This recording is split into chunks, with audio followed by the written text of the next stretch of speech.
The Oklahoma City Thunder are getting a lot of hate for sucking this season. Is that hate really deserved? And then I mentioned that they've had some pretty good picks, I think Paku. I just call him Paku. I think his last name is Pakusevsky. I could be pronouncing that wrong. Again, I'm terrible with last names. But Paku, and then Giddy this year too. Those are two, interesting picks, but they seem to be hitting. I liked Pakusevsky coming out of the draft last year. I thought he had an extremely high ceiling, and it's like, if you're in a rebuild, like, and it's that late in the draft, they got him at the latter part of the draft, like, why not? And then Giddy, I was wrong on Giddy. I'll straight up admit it. I didn't know how to feel about Giddy coming into the draft, but the little bit that I've seen from him, he looks good. There is a lot of promise there for him to be a primary ball handler next to SGA. And I mean, he looks fairly comfortable right now. And in fact, I'm really surprised by the play that I've seen from this draft class. I know this is a little bit off subject from what this video is actually about, and I probably will make a video about that, maybe after a month, maybe like in the middle of November or something like that, when we are a solid full month in, talking about the rookies that have really impressed me, some things that I've seen. But this seems like a pretty solid draft class, and a draft class where we really didn't see like a whole lot of too many amazing players coming in now. And then, going back to the conversation, he talks about, they've had average draft luck, which I agree. They've had good draft picks, but they're not getting 1, 2, and 3. They're not, they weren't able to draft Cade Cunningham, who hasn't seen the court yet this year. At least at the time of recording this video, I have absolutely no idea when it's going to actually come out. Or, Jalen Green, who is playing, really well. Jonathan Kuminga, all these other amazing players that were in this draft that they didn't get the opportunity to jump up and get. They had a solid pick, but it just wasn't high enough to get one of these, what we think are going to be all-star and all-NBA players in the future. I continue to say that I think OKC is building the right way because they have a nice, solid foundation. And this is where I want to get into it, where I really don't understand the hate, like, and specifically pointing towards the Bill Simmons podcast. Bill Simmons was discussing this, where he says he feels bad for SGA for being on a team that he says is no more than a 10-win team. Like, obviously they're going to win more than 10 games. Like, they're not going to be one of the worst teams to ever play in the NBA. All right, SGA is good for a couple of them. This team is good. They will get better. I have liked what I've seen from them so far this year. Obviously, they're 1-4 at the time of recording this, so you'd like to see a little bit more.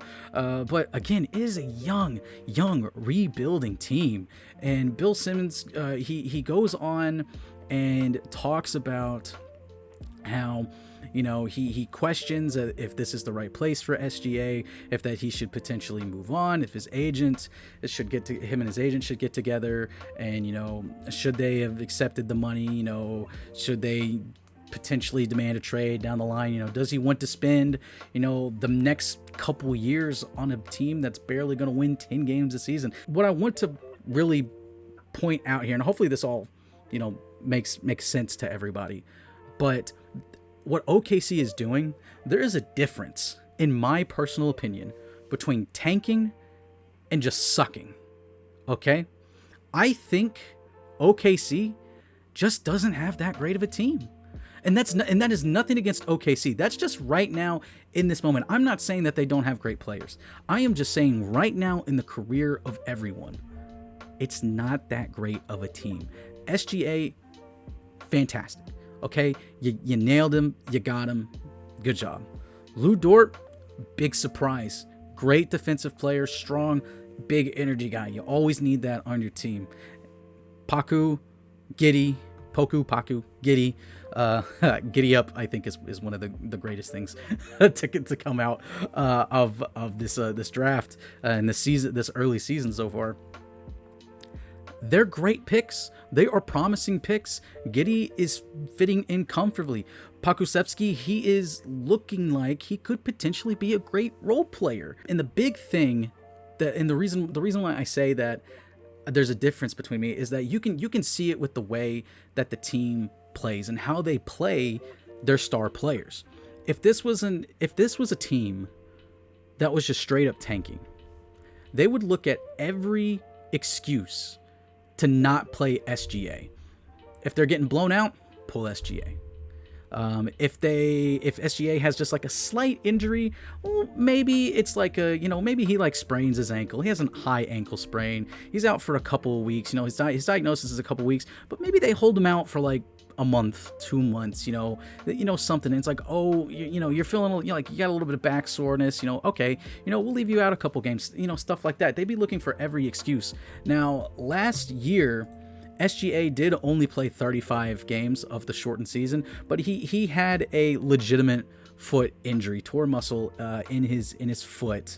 So like that was a legitimate excuse for him not to play. But and if we go and look at the box scores of some of these games, like this Golden State Golden State game that they played in, let me pull it up, or let me just look at it real quickly. Shai played 36 minutes, and yes, it was a fairly close game.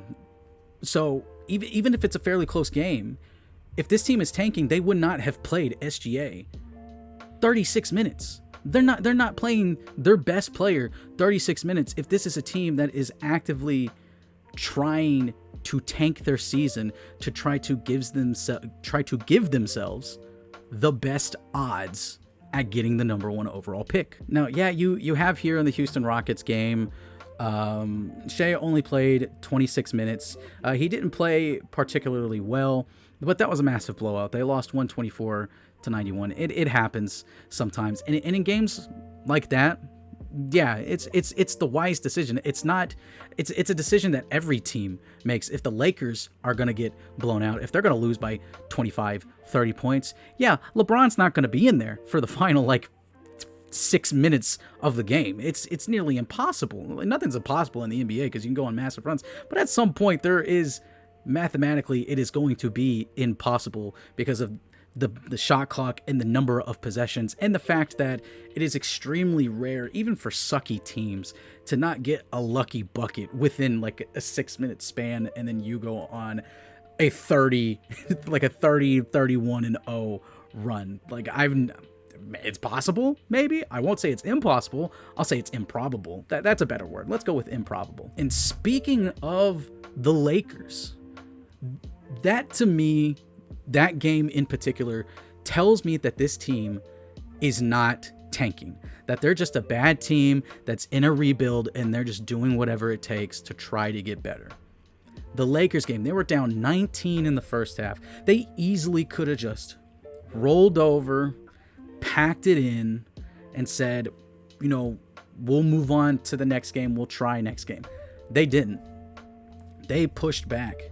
They played hard.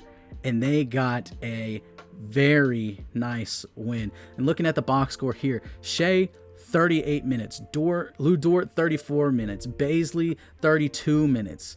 Who else here? Giddey played 32 minutes. Giddey had an amazing game. Shai dropped 27 points, 5 assists, 9 boards. This was a great game. This is what you wanted to see from this team. This is the game that shows huge promise and why so many OKC fans have a lot of hope for the future. Not necessarily for this season, but this is the type of stuff that you want to see from a rebuilding team. You want to see some moxie. You want to see some fight. This is not the Philadelphia 76ers from a decade ago where they were throwing out garbage and they were actively tanking. That is tanking to me, okay? What the 76ers and the Suns did for the previous decade was 100% tanking. This game, I don't see how you can watch this game and then the next day go on a podcast and say, I hate this team. They're tanking. They're one of the worst tanking teams in the league. Why would they do this? They've been doing this forever. First off, they haven't been doing it forever. They were not that great last year. They won 22 games last season, okay? Their best player only played 35 of those 70-something games that were available to play in the shortened season. This team is just 2 years removed from the playoffs. Do people forget that they were in the bubble, they were in the playoffs, and they were a fun team to watch? Chris Paul single-handedly pushed the rebuild back a year. That was the year they were supposed to restart the rebuild. But Chris Paul moved it back 1 year single-handedly. I don't understand why people are saying like this franchise, and then associating OKC with tanking, because last season was the beginning of the rebuild. They were finally in the post Russell Westbrook and Kevin Durant, and you can even extend it to James Harden era. And now the rebuild officially begins. This season is just another year of the rebuild, and sometimes teams get lucky. Going back to this conversation, it's pointed out that Memphis, my team, has really gotten lucky. They have 2 top 4 picks on there. Jaren Jackson Jr., I still have a lot of high hopes for Jaren, okay? I know a lot of people have questions about him. Did he deserve the new $100 million contract that he got this year? There's a lot, even in Grizz fandom, that aren't entirely sold, and some of them were even, kind of wiling a little bit, and talking about how, they need to trade him, they need to move off of him right now, and anything, like in game 3 or 4 of the season, like, time out, people, chill out. But then, of course, you have the Grizzlies. They had like the 8th, 9th, or 10th, overall, or like best odds at the number 1 pick or something like that, and they jumped up to 2, and they get Ja Morant, who's looking like the best stud out. It was looking like not just people were saying most improved. He's putting up MVP numbers right now. If this team, for whatever reason, was to get a top 5 seed at West, that's entirely in the conversation. He's definitely in the most improved conversation right now. I want to say he's still leading the league in points per game. I think it's like 30.5 points per game. I'd have to double check on that. I don't have it up in front of me right now. And again, this is not anything else. We are specifically talking about the Oklahoma City Thunder. Sometimes that's just the way the cookie crumbles. Sometimes teams get lucky.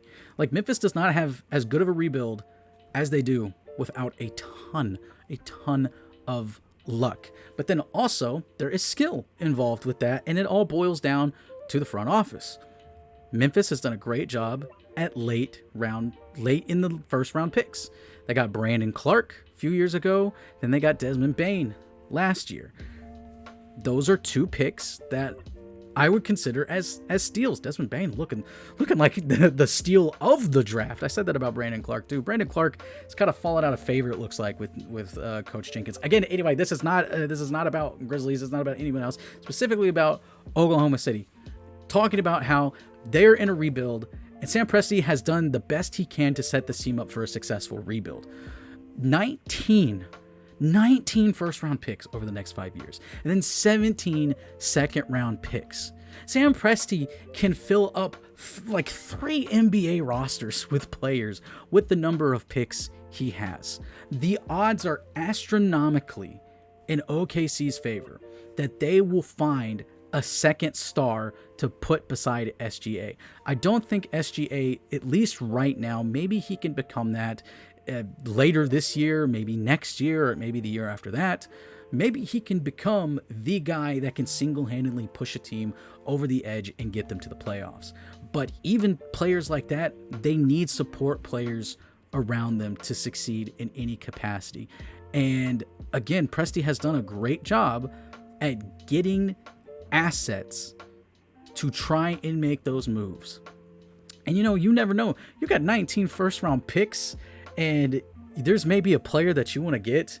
Like let's say next year they maybe get, like the 6th pick in the draft. Maybe the draft just is not in their favor and they get the 6th pick. And there's a player at 4 that they really want. Sam Presti could literally call a dude up and it's like, listen, we really want this guy. We want your pick. I will give you 4 first-round picks for that 1 pick because that's the guy we want. Including this year's pick. So you move back 2 spots and pick up like 3 other first-round picks with the whatever protections they are from whatever teams that they belong to. It's like, have your pick of the litter. Choose whichever one you want. Choose. Take it. It's yours. They could do that. They have the flexibility. Now I know it's not as easy as it makes it sound. You know, this isn't a 2K simulation where you can, you know, drastically take advantage of other GMs.